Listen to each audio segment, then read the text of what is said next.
సర్వసాధారణంగా ప్రతి 5 సంవత్సరాలకు ఒకసారి ఎన్నికలు జరుగుతూ ఉంటాయి. తప్పకుండా దాన్ని ఏ రకంగా అధిగమించాలి, ఏ రకంగా ఓడిపోయినటువంటి వారు రేపు మళ్ళీ ఎలా గెలవాలని చెప్పి చూస్తాం. గెలిచినటువంటి వారు దీన్ని ఎలా నిలబెట్టుకోవాలనేటువంటి ప్రయత్నం చేయాలి. అంతే తప్ప ఈ రకమైనటువంటి పరిస్థితులు అనేటువంటిది ప్రజాస్వామ్యానికి సరైనటువంటి పద్ధతి కాదు అనేటువంటిది బలంగా నమ్ముతున్నటువంటి వ్యక్తులు. ఈరోజు ఉదాహరణకి నా వరకు నా కుటుంబం దాదాపు 10 ఎలక్షన్స్లో పోటీ చేశాం. 4-5 సందర్భాల్లో గెలిచాం, 4-5 సందర్భాల్లో ఓడిపోయాం. ఇవి రాజకీయాల్లో కొత్త కాదు.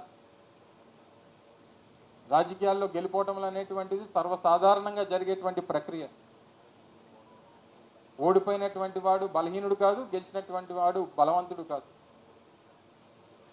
ప్రజల కోసం నిరంతరం తప్పించి ప్రజల కోసం ప్రజా సమస్యల మీద పోరాటం చేసేటువంటి వ్యక్తులు నాయకులుగా గుర్తింపబడతారు తప్ప రేపు డెఫినెట్గా జగన్మోహన్ రెడ్డి గారు ఏదైతే చెప్పారో వాయిస్ ఆఫ్ ద వాయిస్లెస్, ప్రజల తరపున ప్రజా సమస్యల తరపున ప్రజలకు ఉన్నటువంటి అవసరాల తరపున గొంతుగ్గా నిలబడేటువంటి కార్యక్రమం నిరంతరం ఈ కంఠంలో ప్రాణం ఉన్నంత వరకు జరుగుతూనే ఉంటుంది అనేటువంటి విషయాన్ని కూడా ఈ సందర్భంగా తెలియజేస్తా ఉన్నా. విశాఖపట్నంలో పుట్టి పెరిగినటువంటి వ్యక్తిగా ఈ ప్రాంతంలో అనేక తరాలుగా 3 తరాలుగా ఈ ప్రాంతానికి సేవలు అందిస్తున్నటువంటి కుటుంబం నుంచి వచ్చినటువంటి వ్యక్తిగా గతంలో శాసనసభ్యులుగా, మంత్రులుగా, పార్లమెంట్ సభ్యులుగా పనిచేసినటువంటి కుటుంబాల నుంచి వచ్చినటువంటి వ్యక్తులుగా ఈ ప్రాంతంలో ఉన్నటువంటి ప్రతి సమస్య మీద, ఉమ్మడి విశాఖపట్నం జిల్లాలో ఉన్నటువంటి ప్రజలకు ఉన్నటువంటి ప్రతి అవసరం మీద వారికి డెఫినెట్గా ప్రభుత్వం ఏర్పాటు చేసేటువంటి అవకాశం వచ్చింది. డెఫినెట్గా ఒక 6 months 1 year అనేటువంటిది సామాన్యంగా వారు పనిచేసేటువంటి దానికి, వారు నిర్ణయాలు తీసుకునేటువంటి దానికి, వారు ఇచ్చినటువంటి హామీలు అమలు చేసేటువంటి దానికి డెఫినెట్గా ప్రతిపక్షంగా ఒక సమయం అనేటువంటిది అది మా బాధ్యత. రేపే అన్నీ చేయాలని చెప్పి అడిగేటువంటి అమాయకత్వం మాకు లేదు. సహజంగా వారు పని చేసేటువంటి దానికి సమయం ఇస్తాం. వారు ఇచ్చినటువంటి హామీలు నిలబెట్టుకునేటువంటి దానికి వేచి చూస్తాం. డెఫినెట్గా ప్రజలు ఏదైతే నమ్మి ఓటేశారో దాన్ని అమలు చేసుకునేటువంటి దాంట్లో ఏదన్నా లోటుపాట్లు ఉన్నప్పుడు డెఫినెట్గా వారి తరపున మాట్లాడేటువంటి ప్రయత్నం, ఆ కార్యక్రమం కూడా మేము చేసేటువంటి బాధ్యత తీసుకుంటామని చెప్పి తెలియజేస్తూ ఉన్నాం. సో ఈ రకమైనటువంటి ప్రక్రియలో ఒక ప్రధానమైనటువంటి అంశం, ముఖ్యంగా వైఎస్ఆర్ కాంగ్రెస్ పార్టీకి చెందినటువంటి క్యాడర్లో, అంటే నా వరకు ప్రభుత్వంలో పనిచేసినటువంటి మంత్రిగా, శాసనసభ్యుడిగా ఇవన్నీ చేసినప్పటికీ అంటే నా వరకు ఎన్నికల్లో కనిపించినటువంటి ఒక లోపం వైఎస్ఆర్ కాంగ్రెస్ పార్టీలో ఉన్నటువంటి కార్యకర్తలు.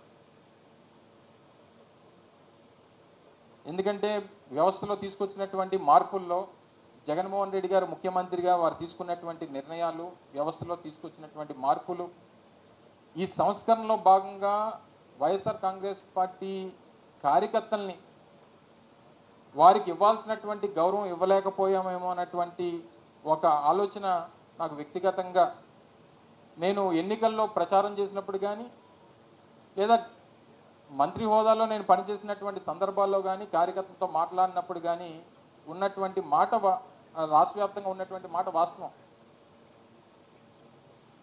కార్యకర్తల్ని అంటే వాలంటీర్ వ్యవస్థ, సచివాలయ వ్యవస్థ, గ్రామాల్లో పారదర్శకత తీసుకురావాలి, పాలనలో పారదర్శకత తీసుకురావాలి, శాచురేషన్ పద్ధతిలో ప్రతి ఒక్కరికి మంచి చేయాలి. ఎక్కడ కూడా తెలుగుదేశమా లేకపోతే వైఎస్ఆర్ కాంగ్రెస్ పార్టీయా లేకపోతే ఇంకో పార్టీయా అనేటువంటి చూడకూడదు.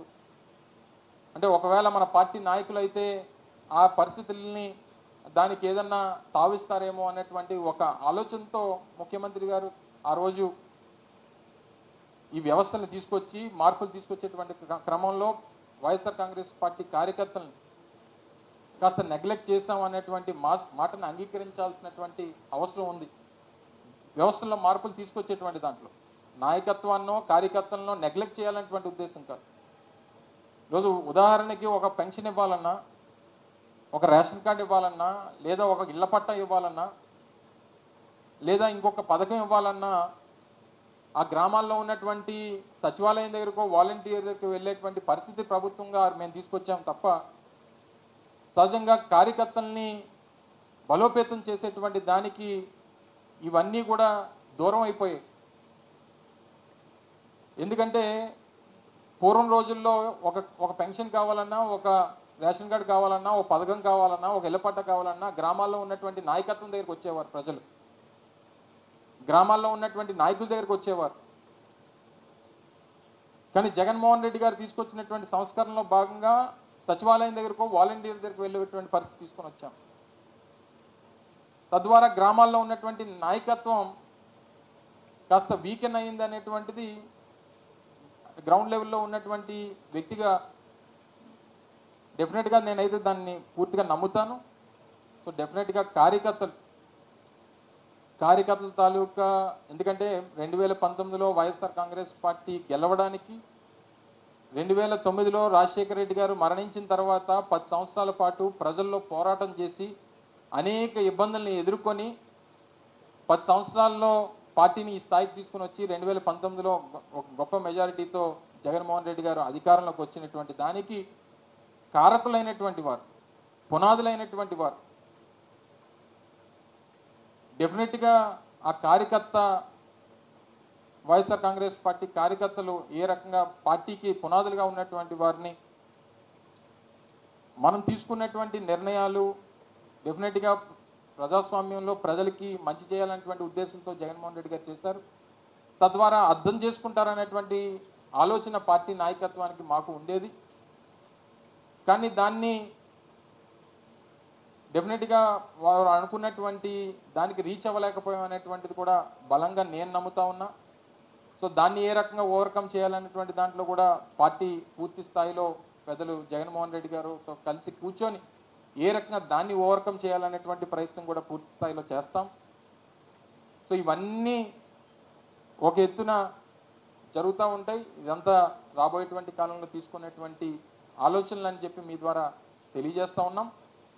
ముఖ్యంగా నేను ప్రాతినిధ్యం వహించినటువంటి అనకాపల్లి నియోజకవర్గం, లేదా మొన్న నేను పోటీ చేసినటువంటి గాజువాక నియోజకవర్గంలో నా మీద పోటీ చేసినటువంటి అభ్యర్థి పెద్దలు పల్లా శ్రీనివాస్ గారు రాష్ట్రంలోనే అత్యధికమైనటువంటి మెజారిటీతో గెలిచినటువంటి సందర్భంలో వారు కూడా పూర్తి స్థాయిగా అన్ని రకాలుగా ఒక ఆయన మీద పోటీ చేసినటువంటి ప్రత్యర్థిగా గాజువాక ప్రాంత అభివృద్ధికి కావాల్సినటువంటి పూర్తి సహకారాన్ని అందిస్తాం.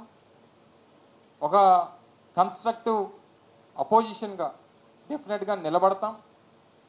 అవసరమైనటువంటి ప్రతి చోట ఆ ప్రాంత అభివృద్ధికి కావాల్సినటువంటి సహకారాన్ని అందిస్తాం. ఏ రకమైనటువంటి ప్రజలకి అనుగుణంగా, ప్రజలకి అవసరాలకు అనుగుణంగా తీసుకునేటువంటి ప్రతి నిర్ణయానికి స్వాగతిస్తాం. ఆ ప్రాంత అభివృద్ధికి కావాల్సినటువంటి ప్రతి విషయంలో పూర్తి స్థాయిలో సహకారాన్ని అందిస్తాం అనేటువంటి విషయాన్ని కూడా ఈ సందర్భంగా తెలియజేస్తూ ఉన్నాం.